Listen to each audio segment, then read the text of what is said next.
Hello, teachers. Hello, Evities, and hello, my buddy. Today is the speaking day. I will focus pronunciation and speaking clearly. I want to be healthier. I try to drink more water and sleep early. I usually go for a walk 20 minutes after dinner. It helps me feel better. I need to move my body and stay active even when I am busy. When I take care of my health, I feel relaxed and proud. This week, I will keep it simple and stay consistent.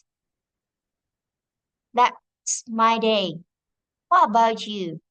Thank you for your listening.